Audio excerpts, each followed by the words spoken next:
भारत बन रहा वैश्विक खेल शक्ति, जहां पे खेलो इंडिया से उभर रहे नए खिलाड़ी। दोस्तों, प्रधानमंत्री नरेंद्र मोदी ने हाल ही में राष्ट्रीय खेलों के सफल आयोजन के लिए उत्तराखंड की सराहना की और उन्होंने मन की बात कार्यक्रम में युवा खिलाड़ियों की दृढ़ता और अनुशासन की प्रशंसा करते हुए कहा कि भारत तेजी से वैश्विक खेल शक्ति बनने की ओर अग्रसर है। जहां पे उत्तराखंड में हुए इन राष्ट्रीय खेलों में 11,000 से अधिक खिलाड़ियों ने शानदार प्रदर्शन किया और इस आयोजन ने उत्तराखंड को खेलों के नए केंद्र के रूप में उभारा है। और फिर पीएम मोदी ने कहा कि खेलों की ताकत पूरे राज्य को बदलने की क्षमता रखती है। पीएम मोदी का भाजपा नेताओं को संदेश, बोले जनता से जुड़े रहें। दोस्तों, रविवार को प्रधानमंत्री नरेंद्र मोदी ने मध्य प्रदेश के भाजपा विधायकों, सांसदों और शीर्ष पदाधिकारियों के साथ रात्रि भोज पर चर्चा की और इस बैठक में कोई महत्वपूर्ण राजनीतिक मुद्दा नहीं उठा, बल्कि पीएम मोदी ने नेताओं से उनके कामकाज की जानकारी ली और करीब 2.5 घंटे तक चली इस बातचीत में उन्होंने नेताओं को जनता के साथ लगातार जुड़े रहने की सलाह दी।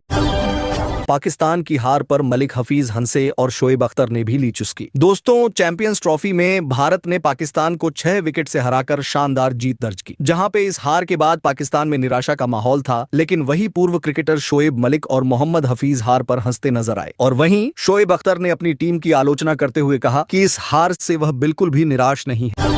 हाथरस भगदड़ जांच रिपोर्ट इसी हफ्ते पेश होने की संभावना। दोस्तों, हाथरस में हुए भगदड़ कांड की जांच में एसडीएम और पुलिस अधिकारियों की लापरवाही सामने आई है, जहां पे इस मामले में सत्संग आयोजक भोले बाबा को क्लीन चिट दी गई है और 3 सदस्यीय न्यायिक आयोग ने इस घटना की जांच की, जहां पे इसकी रिपोर्ट इसी सप्ताह सदन में पेश हो सकती है।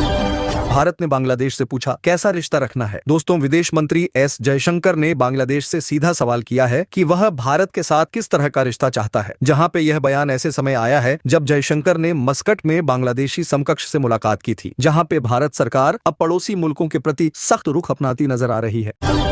शिंदे के गढ़ में भाजपा मंत्री गणेश नाइक का जनता दरबार। दोस्तों, महाराष्ट्र में भाजपा और शिवसेना के बीच बढ़ती खींचतान के बीच भाजपा नेता गणेश नाइक ठाणे में जनता दरबार लगाने जा रहे हैं, जहां पे यह इलाका उप मुख्यमंत्री एकनाथ शिंदे का गढ़ माना जाता है, जिससे इसे भाजपा की शिवसेना को खुली चुनौती के रूप में देखा जा रहा है। महाकुंभ में बनेगा स्वच्छता का विश्व रिकॉर्ड। दोस्तों, प्रयागराज में महाकुंभ के दौरान स्वच्छता को लेकर एक नया विश्व रिकॉर्ड बनाने की तैयारी है, जहां पे सोमवार को 15,000 से अधिक सफाई कर्मी 4 अलग अलग जोनों में एक साथ सफाई अभियान चलाएंगे, जिसे उत्तर प्रदेश सरकार ने इसे ऐतिहासिक कदम बताया है। अमेरिका से लौटे 12 भारतीय प्रवासी। दोस्तों, अमेरिका से निर्वासित किए गए 12 भारतीय नागरिक रविवार को पनामा होते हुए दिल्ली पहुंचे, जहां पे यह अमेरिका से वापस भेजे गए प्रवासियों का चौथा जत्था था, जहां पे अब तक कुल 344 भारतीयों को अमेरिका से वापस भेजा जा चुका है। क्या बिना फार्मर रजिस्ट्री के पीएम किसान का पैसा नहीं मिलेगा? दोस्तों, प्रधानमंत्री नरेंद्र मोदी जल्द ही पीएम किसान सम्मान निधि की 19वीं किस्त जारी करने वाले हैं, जहां पे इस बीच सवाल उठ रहा है कि क्या बिना फार्मर रजिस्ट्री कराए किसानों को यह लाभ नहीं मिलेगा। हालांकि सरकार ने अभी तक इस पर कोई स्पष्ट बयान नहीं दिया है। पाकिस्तानी यूनिवर्सिटी में होली मनाने पर बवाल। दोस्तों, कराची की एक यूनिवर्सिटी ने अपने कैंपस में होली मनाने वाले हिंदू छात्रों को कारण बताया और नोटिस जारी किया, जिससे विवाद खड़ा हो गया है और सोशल मीडिया पर इसकी तीखी आलोचना हो रही है। आरएसएस प्रमुख मोहन भागवत की अपील, जहां पे जाति धर्म से ऊपर उठकर बढ़ाएं सद्भाव। दोस्तों, राष्ट्रीय स्वयंसेवक संघ आरएसएस प्रमुख मोहन भागवत ने स्वयंसेवकों से जाति, पंथ और भाषा से ऊपर उठकर सामाजिक सद्भाव बढ़ाने की अपील की है और उन्होंने कहा है कि स्वयंसेवकों को समाज के कल्याण के लिए काम करना चाहिए। मेघालय में अवैध रूप से घुसपैठ कर रहे 6 बांग्लादेशी हुए गिरफ्तार। दोस्तों, सीमा सुरक्षा बल बीएसएफ ने मेघालय में अवैध रूप से प्रवेश करने वाले 6 बांग्लादेशी नागरिकों को गिरफ्तार किया है, जहां पे इनमें एक महिला भी शामिल है जो अपने पति के इलाज के लिए मुंबई जाने की योजना बना रही थी। यूसीसी पर आरएसएस ने दिया भाजपा को समर्थन। दोस्तों, मुस्लिम राष्ट्रीय मंच एमआरएम के मार्गदर्शक इंद्रेश कुमार ने कहा कि समान नागरिक संहिता यूसीसी लागू होना समय की मांग है और उन्होंने कहा कि इससे समाज में भेदभाव खत्म होगा और मुस्लिम महिलाओं को न्याय व सम्मान मिलेगा। नई दिल्ली रेलवे स्टेशन पर भीड़ नियंत्रण के उपायों का सफल परीक्षण। दोस्तों, रेलवे ने नई दिल्ली स्टेशन पर भीड़ नियंत्रण के उपायों का सफल परीक्षण किया और बिना आरक्षण वाले यात्रियों की आवाजाही को प्लेटफॉर्म 16 तक सीमित रखा गया और जरूरत पड़ने पर विशेष ट्रेनें चलाई गई। उद्धव और राज ठाकरे की तीसरी मुलाकात से बढ़ी अटकलें। दोस्तों, शिवसेना प्रमुख उद्धव ठाकरे और महाराष्ट्र नवनिर्माण सेना एमएनएस प्रमुख राज ठाकरे हाल ही में एक शादी समारोह में मिले, जहां पे 3 महीनों में यह उनकी तीसरी मुलाकात थी, जिससे दोनों दलों के बीच गठबंधन की अटकलें तेज हो गईं।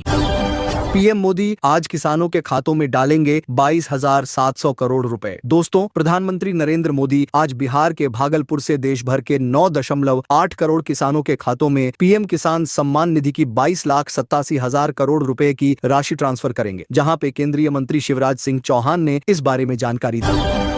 टूटी सीटों पर बीजेपी नेताओं की शिकायत। दोस्तों, शिवराज सिंह चौहान के बाद अब पंजाब भाजपा अध्यक्ष सुनील जाखड़ ने भी फ्लाइट में टूटी सीट को लेकर शिकायत की है, जहां पे जाखड़ ने चंडीगढ़ दिल्ली इंडिगो फ्लाइट की तस्वीरें साझा करते हुए एयरलाइन की व्यवस्थाओं पर सवाल उठाए। और इससे पहले शिवराज सिंह चौहान ने भोपाल दिल्ली एयर उत्तर भारत में बारिश बर्फबारी के आसार। दोस्तों, पश्चिमी विक्षोभ के सक्रिय होने से जम्मू कश्मीर, लद्दाख, हिमाचल प्रदेश और उत्तराखंड में 25 फरवरी से मौसम बदलने वाला है, जहां पे ऊंचाई वाले इलाकों में भारी बर्फबारी और मैदानी इलाकों में बारिश हो सकती है। और इसी के साथ पूर्वोत्तर भारत में भी कई जगह हल्की बारिश के आसार है। पीएम मोदी का असम दौरा और दिल्ली विधानसभा में पहली महिला नेता प्रतिपक्ष। दोस्तों, प्रधानमंत्री नरेंद्र मोदी 2 दिवसीय असम दौरे पर आज पहुंचेंगे, जहां पे वे इस दौरान एडवांटेज असम 2.0 निवेश और बुनियादी ढांचा शिखर सम्मेलन का उद्घाटन करेंगे। और उधर आतिशी को दिल्ली विधानसभा में आम आदमी पार्टी का नेता प्रतिपक्ष चुना गया है, जहां पे वह इस पद पर पहुंचने वाली पहली महिला है।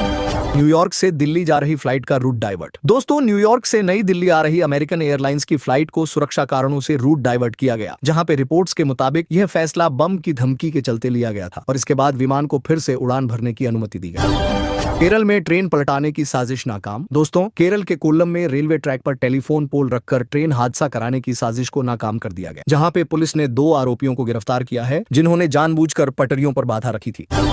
उत्तर प्रदेश में 130 करोड़ के गबन का खुलासा। दोस्तों, उत्तर प्रदेश निर्माण निगम के 5 पूर्व अधिकारियों पर 130 करोड़ रुपए के गबन का आरोप लगा है, जहां पे यह रकम ITI भवन, दून अस्पताल OPD और आपदा राहत केंद्रों के निर्माण के दौरान हेराफेरी की गई, जहां पे पुलिस ने इस मामले की जांच शुरू कर दी है।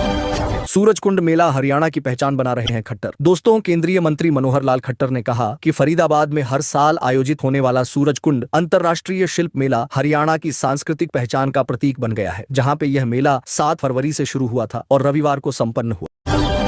महाशिवरात्रि पर भारी बारिश और बर्फबारी का अलर्ट। दोस्तों, महाशिवरात्रि के दौरान जम्मू कश्मीर में भारी बारिश और बर्फबारी के आसार हैं, जहां पे मौसम विभाग ने 25 से 28 फरवरी तक खराब मौसम की चेतावनी दी है और कई जिलों में येलो अलर्ट जारी किया गया है, जहां पे भारी बर्फबारी की स्थिति में पहाड़ी इलाकों में संपर्क मार्ग बाधित हो सकते हैं और हवाई सेवाओं पर भी असर पड़ सकता है।